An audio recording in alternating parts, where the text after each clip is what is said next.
vraies voix Sud Radio, on n'y croit pas. Dès janvier, tout don manuel d'argent ou d'objet devra être déclaré en ligne sur le site des impôts. Oui, Cécile. Alors là, on pensait vraiment avoir tout vu, mais comme d'habitude, non. À partir du 1er janvier 2026, recevoir une somme d'argent ou même un objet d'un proche devra être obligatoirement déclaré en ligne. Fini les dons directs, tout passe désormais par impôts.gouv.fr, sans seuil minimal, même pour 20 €. Simon d'Aragon, maître de conférence en droit fiscal, vous êtes avec nous ce soir. Bonsoir. Bonsoir. Pour éclairer un petit peu nos auditeurs, quels sont les dons qui doivent être déclarés en ligne à partir de janvier ?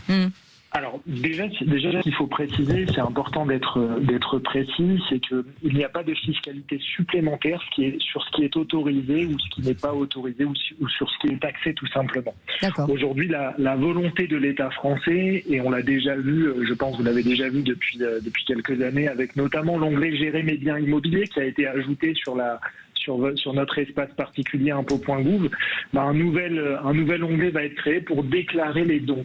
Alors, on comprend la logique de l'État qui veut maîtriser tous les flux. Vous avez de la chance parce que nous, on ne comprend pas bien, en fait. Non, on comprend. Alors, on comprend la logique de l'État qui est pas vraiment la mienne.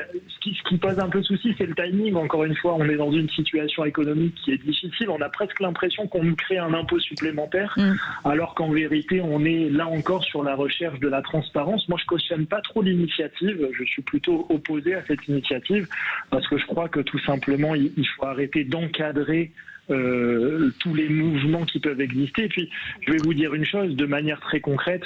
Je vois pas comment c'est réalisable dans la mesure où il faudrait savoir à qui appartient le bijou déjà initialement pour pouvoir aux empreintes, il faudra montrer les empreintes. ADN. Il était dans la poche du voisin. Vous avez compris. Donc d'un point de vue concret, je vois pas trop ce que ça va donner. Bon, je me dis que la logique, quand j'essaie de raisonner de manière un peu objective et en prenant un peu de hauteur, c'est, voyons, on enregistre les reconnaissances de dette aux impôts. Peut-être que la logique générale, c'est d'enregistrer aussi les donations. C'est peut-être ça qui les a conduits à avoir cette initiative.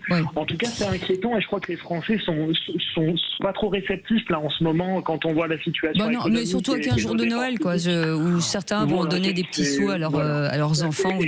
Exactement, voilà. C'est un petit peu malvenu, c'est même très malvenu et j'ose espérer que comme pour la taxe foncière, vous savez qu'il y a une petite marche arrière qui a été enclenchée pour l'augmentation de la taxe foncière qui avait été annoncée, j'ose espérer que rapidement l'administration fiscale et Bercy reprennent un peu la main et nous indiquent que finalement c'est pas très adapté. Je vois bien dans les lieux de culte pour tous les gens qui ont mis des sous. Bien sûr. Vous pouvez me faire un reçu s'il vous plaît, merci beaucoup. Non mais on se moque du monde parce que s'il faut vraiment tout déclarer, un cadeau d'anniversaire faut le déclarer aussi, mais un cadeau d'anniversière de mariage, même un petit cadeau. On est chez les dingues, non? On est chez les deux. Ce qui est précisé dans le communiqué de presse qui a été délivré, c'est que l'obligation elle concernerait donc les dons réalisés entre particuliers, notamment. Alors moi c'est ce notamment qui me fait peur parce que notamment vous savez que ça inclut pas, c'est pas exhaustif Notamment donc les sommes d'argent quelle que soit leur date de versement, donc on ne sait pas trop ce que ça veut dire, qu'est-ce que ça inclut. Les dons manuels de biens meubles comme les bijoux, véhicules, œuvres d'art, objets de valeur ou encore les actions. Vaste programme. Voilà. C'est assez surprenant. Voilà, en plus on nous met un notamment qui indique que c'est pas exhaustif. C'est vraiment très surprenant de la part de l'administration fiscale. Comme vous disiez, surtout le timing est très mauvais. Je vais annuler. Je voulais vous donner 5 €, Philippe, David. Je vais l'annuler. Pourtant, c'était offert de bon cœur. Je vous le dis tout de suite. Moi, je pense qu'il y a un fonctionnaire qui n'avait rien fait depuis 2 ans. Si ça ne vend pas un truc, ça rapporte une prime de fin d'année. Alors, je dis, qu'est-ce que je vais faire? Ça va faire un carton. Vous allez voir, c'est un tour de. Enfin bref. Allez, le tour de table de l'actu des vraies voix vite.